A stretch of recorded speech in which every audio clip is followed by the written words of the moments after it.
دیکھیں اہل سنت اور اہل تشیع دونوں اس بات کے اوپر متفق ہے کہ قرب قیامت سے پہلے پوری دنیا کے اوپر مسلمانوں کی حکومت قائم ہونی ہے انشاءاللہ تعالی. اور یہ وہ وعدہ ہے جو اللہ تعالیٰ نے قرآن حکیم میں کم از کم 3 جگہ پر اپنے محبوب صلی اللہ علیہ وآلہ وسلم سے کیا ہے. اللہ کے محبوب صلی اللہ علیہ وآلہ وسلم نے اس امت میں جو 5 بڑے بڑے ادوار ہیں ان کا ذکر کیا. اللہ تعالیٰ جب تک چاہے گا تم میں نبوت رہے گی، یعنی میرا وجود باقی رہے گا، پھر اللہ تعالیٰ مجھے اٹھا لے گا اور پھر میری وفات کے بعد خلافت اعلی منہاج النبوہ قائم ہو جائے گی، اور وہ بھی جب تک اللہ چاہے گا وہ رہے گی. پھر اللہ تعالیٰ جب چاہے گا اسے بھی اٹھا لے گا. پھر ملکن عاضن، جو ہمارے استاد ڈاکٹر اسرار صاحب یوں کرتے تھے، ملکن عاضن، کاٹ کھانے والی ملوکیت، یعنی اپنے مخالفین کو قتل کرنے والی حکمران، وہ قائم ہو جائے گی. اور پھر جب تک اللہ چاہے گا وہ بھی مسلط رہے گی امت کے اوپر، پھر اللہ تعالیٰ اسے بھی اٹھا لے گا. پھر جابر حکمرانوں کا دور آ جائے گا، یہ چوتھا دور ہے، وہ بھی رہے گا جب تک اللہ تعالیٰ چاہے گا. اور پھر اس کے بعد دوبارہ سے خلافت اعلی منہاج النبوہ قائم ہو جائے گی انشاءاللہ تعالی. اور پوری امت لیول کے اوپر جو خلافت اعلی منہاج النبوہ ہے وہ عمر بن عبدالعزیز کے دور میں نہیں آئی ہے، نہ خلفائے راشدین کے دور میں آئی ہے، وہ قرب قیامت میں ہی آنی ہے جب پوری دنیا کے اوپر مسلمانوں کا غلبہ ہوگا. آج تک امت میں یہ وقت نہیں آیا کہ پوری دنیا پہ مسلمانوں کا غلبہ ہو. تو اس سے مراد یہ 5واں جو دور ہے وہ امام محمد مہدی رضی اللہ تعالیٰ عنہ علیہ السلام کا دور خلافت ہے انشاءاللہ تعالی. ہم نہ دیکھ سکے، ہماری آنے والی نسلیں انشاءاللہ ضرور اسے دیکھیں گی. اور امام مہدی کے لیے میں نے آپ کو پہلے بھی بتایا کہ یہ ضروری ہے کہ ان کے آنے سے پہلے فرقے ختم ہو جائیں. ادروائز سنیوں میں آ گئے تو شیعہ نے نہیں ماننا، شیعہ میں آ گئے تو سنیوں نے نہیں ماننا، یہ ذہن میں رکھیے گا. تو پہلے تو لوگوں کو سمجھ نہیں آتی تھی کہ یہ کیسے ہوگا کہ اتنی بڑی فرقہ واریت کی دراڑ ختم ہو. لیکن دیکھیں اللہ تعالیٰ نے ہمارے اس چھوٹے سے پلیٹ فارم کی برکت سے ہماری زندگی میں ہمیں ان 12 سالوں میں وہ کچھ دکھایا کہ 1200 سال کی جو گمراہی تھی فرقہ واریت کی، اللہ تعالیٰ نے اسے کیسے ختم کیا. تو لوگ دوبارہ سے رسول اللہ صلی اللہ علیہ وآلہ وسلم کی مبارک ذات کی طرف متوجہ ہوئے ہیں. اہل البیت کا مقام انہیں پتہ چلا ہے، خلفائے راشدین کی عظمت ان کے دلوں میں جاگی ہے الحمدللہ. اور فرقوں کے بزرگ بابوں سے جان چھوٹ گئی ان کی. جس طرح توحید میں وہ ایک اللہ کے ماننے والے ہو گئے، اسی طریقے سے اطاعت میں وہ بابوں کی بجائے ایک اس شخص کے ماننے والے ہو گئے کہ جس کی قبر مدینے میں ہے. اب آخر میں وہ میں 12 صحیح الاسناد احادیث بیان کر دوں 12ویں امام یا 12ویں خلیفہ کی نسبت سے. پہلی حدیث بخاری اور مسلم دونوں میں موجود ہے. رسول اللہ صلی اللہ علیہ وآلہ وسلم نے فرمایا، تمہاری اس وقت کیا شان ہوگی جب عیسیٰ ابن مریم تم میں اتریں گے، یعنی قرب قیامت میں. وَإِمَامُكُم مِّنكُم، اور تمہارا امام تم میں سے ہوگا، یعنی امام جو ہے یہ امت ہوگی. اور عیسیٰ ابن مریم جو کہ اولو العزم پیغمبر ہیں، ان 5 اولو العزم پیغمبر جو سورۃ الاحزاب اور سورہ الشورى میں آئے، ان میں سے ایک اولو العزم پیغمبر مقتدی ہوگا اور امام. وَإِمَامُكُم مِّنكُم، تمہارا امام تم میں سے ہوگا. دوسری حدیث مسلم شریف میں ہے، نبی صلی اللہ علیہ وآلہ وسلم نے فرمایا کہ میری امت کا ایک گروہ قیامت تک حق کے لیے لڑتا رہے گا حتیٰ کہ عیسیٰ ابن مریم نازل ہوں گے. اور مسلمانوں کا امیر ان سے کہے گا کہ آپ ہمیں نماز پڑھائیں، تو وہ کہیں گے کہ یہ اللہ تعالیٰ نے فضیلت اس امت کو دی ہے کہ تم میں سے بعض کے امام ہوتے ہیں، تو امامت تم کرو گے، اور یہ امام محمد مہدی علیہ السلام ہوں گے.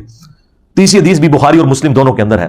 نبی صلی اللہ علیہ وآلہ وسلم نے فرمایا، میری امت کے آخر میں ایک ایسا خلیفہ آئے گا جو مال بھر بھر کر دے گا لوگوں کو. وہ راوی حدیث جو ہیں وہ پوچھتے ہیں اس صحابی سے کہ کیا اس خلیفہ سے مراد عمر بن عبدالعزیز ہیں؟ تو وہ کہتے ہیں نہیں، اس سے مراد عمر بن عبدالعزیز نہیں ہے، یہ وہ خلیفہ ہے جو امت کے اینڈ پہ آئے گا قرب قیامت میں، یعنی امام محمد مہدی علیہ السلام. ایک اور تفصیلی حدیث ہے المستدرک للحاکم کے اندر موجود ہے. نبی صلی اللہ علیہ وآلہ وسلم نے فرمایا کہ مہدی میری امت کے بالکل آخر میں آئے گا، اور اللہ تعالیٰ اس کی برکت سے زمین پر بارشیں نازل فرمائے گا، زمین نباتات اگائے گی، پوری دنیا پہ عدل و انصاف ہوگا، وہ لوگوں میں مال تقسیم کرے گا. یہ وہی الفاظ جو بخاری مسلم میں بھی ہیں. مویشیوں کی ریل پیل ہوگی اور اسلام کا غلبہ ہو جائے گا. پھر وہ 8 سال تک دنیا میں رہیں گے اور پھر دنیا سے تشریف لے جائیں گے، یعنی 8 سال ان کا دور خلافت ہوگا. 5ویں حدیث سنن ابی داؤد میں ہے کہ نبی صلی اللہ علیہ وآلہ وسلم نے فرمایا کہ اگر دنیا ختم ہونے میں ایک دن بھی باقی رہ جائے، اللہ تعالیٰ میرے اہل البیت میں سے فاطمہ کی اولاد میں سے ایک شخص ضرور پیدا کرے گا جو پوری دنیا کو عدل و انصاف سے بھر دے گا. اب یہ ایک دن سے مراد یہ ہمارا ایک دن نہیں ہے جو قرآن میں ہے نا کہ اللہ کے ہاں جو ایک دن ہے وہ تمہارے 1000 سال کے برابر ہے، یعنی 1000 سال بھی آگے بچتے ہوئے نا آخری 1000 سال بھی رہ گئے تو اللہ تعالیٰ نے مہدی کو ضرور بھیجنا ہے. چھٹی حدیث بھی سنن ابی داؤد میں ہے. نبی صلی اللہ علیہ وآلہ وسلم نے فرمایا کہ مہدی میرے اہل البیت میں سے ہوگا اور وہ میری بیٹی فاطمہ کی اولاد میں سے ہوگا. اب مجھے بتائیں جو مہدی فاطمہ کی اولاد میں سے ہے وہ آ کے یہ کہے گا کہ جی بنو امیہ کی آپ تعریف کریں اور بنو ہاشم کو نیچا کریں؟ وہ آ کر جو ہے وہ جنگ جمل صفین نہروان میں مولا علی علیہ السلام کو سپورٹ کرے گا یا ناسبیوں کو سپورٹ کرے گا؟ آپ خود سوچیں. 7ویں حدیث بھی سنن ابی داؤد میں ہے. آپ علیہ السلام نے فرمایا کہ دنیا اس وقت تک ختم نہیں ہوگی جب تک کہ میرے اہل البیت میں سے ایک شخص عربوں کا بادشاہ نہ بن جائے جس کا نام میرے نام کے اوپر ہوگا، محمد بن عبداللہ المہدی. 8ویں حدیث جو ہے وہ مسلم شریف میں بھی کچھ حصہ اس کا موجود ہے، کچھ سنن ابی داؤد کے اندر ہے کہ نبی علیہ السلام نے فرمایا کہ جب مہدی ظاہر ہوگا تو وہ بیت اللہ میں پناہ لے گا اور اسے قتل کرنے کے لیے ایک گروہ روانہ ہوگا شام سے، اور مقام بیدا پر اللہ تعالیٰ اس گروہ کو زمین میں دھسا دے گا. یہ ایک اللہ تعالیٰ کی طرف سے ایک غیبی خبر ہوگی پوری امت کے لیے کہ یہ اللہ تعالیٰ کی اسپیشل پروٹیکشن ہے مہدی کے ساتھ. تو وہ لشکر زمین میں جب دھسایا جائے گا یہ اس بات کا ثبوت ہوگا. جو لوگ پوچھتے ہیں کہ جی ابھی تک 500 مہدی تو قتل ہو چکے ہیں امت میں، تو اوریجنل بھی کہیں قتل نہ ہو جائے. نہیں سرکار، اوریجنل نہیں قتل ہوگا. اوریجنل کو جب قتل کرنے کی کوشش کریں گے تو وہ لشکر ہی زمین میں دھسا دیا جائے گا. یہ اللہ تعالیٰ کی طرف سے اسپیشل پروٹیکشن ہوگی کہ مہدی کو کوئی نقصان نہیں پہنچے گا. 9ویں حدیث سنن ابن ماجہ میں ہے کہ نبی علیہ السلام نے فرمایا کہ مہدی میرے اہل بیت میں سے ہوگا اور اللہ تعالیٰ ایک رات میں اس کا معاملہ درست کر دے گا، یعنی حالات و واقعات ایسے فیوریبل کر دے گا کہ مسلمانوں کی لیڈرشپ کے لیے اسے تیار کر دے گا. یہ 9 حدیثیں جو ہیں یہ مرفوع حدیثیں ہیں جو میں نے بیان کی، یعنی نبی صلی اللہ علیہ وآلہ وسلم نے خود ارشاد فرمایا اور صحابہ نے نبی علیہ السلام سے سنا. آخری 3 حدیثیں جو ہیں وہ صحابہ کے اقوال ہیں، اور صحابی کا قول اگر مستقبل کی خبر سے متعلق ہو تو یہ محدثین کا اتفاق ہے کہ وہ اللہ کے نبی کے بتانے پر ہی محمول ہوتا ہے، کیونکہ غیبی خبر نبی کے ذریعے صحابہ کو دی جاتی ہے. موقوفاً مولا علی علیہ السلام سے روایت ہے 10ویں المستدرک للحاکم میں کہ قرب قیامت میں ہاشمیوں میں سے ایک خلیفہ ظاہر ہوگا. اللہ تعالیٰ یعنی امام مہدی کو بھیجے گا اور اس کے دور میں اللہ تعالیٰ کی نعمتیں جو ہیں وہ ان کی فراوانی ہوگی اور لوگوں میں پیار اور محبت بڑھ جائے گا، یعنی وہی فرقہ واریت ختم ہو جائے گی، دشمنیاں ختم ہو جائیں گی، اور پھر اس کے بعد دجال کا ظہور ہوگا.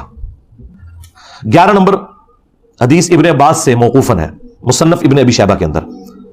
وہ کہتے ہیں کہ ہم اہل بیت میں سے ایک نوجوان ظاہر ہوگا قرب قیامت میں، امام مہدی، اور اس پر بہت زیادہ فتنے وارد ہوں گے لیکن اللہ تعالیٰ اسے تمام فتنوں سے محفوظ رکھے گا، یعنی اللہ تعالیٰ کی ایک غیبی تائید ہوگی.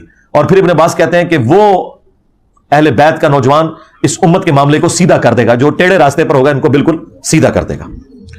اور 12ویں اور آخری موقوفاً روایت صوبان سے ہے جو نبی الاسلام کے آزاد کردہ غلام ہے. یہ بڑی مشہور روایت آپ نے سنی ہوگی مسند احمد میں اور المستدرک للحاکم میں کہ جب خراسان سے کالے جھنڈے آتے ہوئے دیکھو تو ان کا استقبال کرنا، ان میں اللہ کا خلیفہ مہدی ہوگا.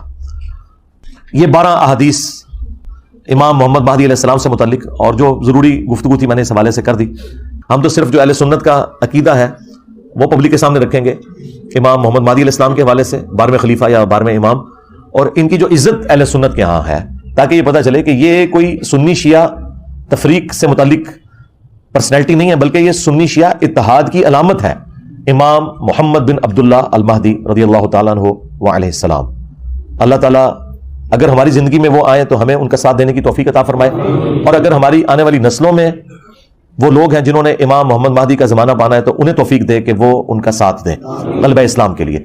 صلو علی محمد و آل محمد، اللہم صلی علی محمد و علی آل محمد و اصحاب محمد و ازواج محمد و امت محمد اجمعین الی یوم الدین، آمین.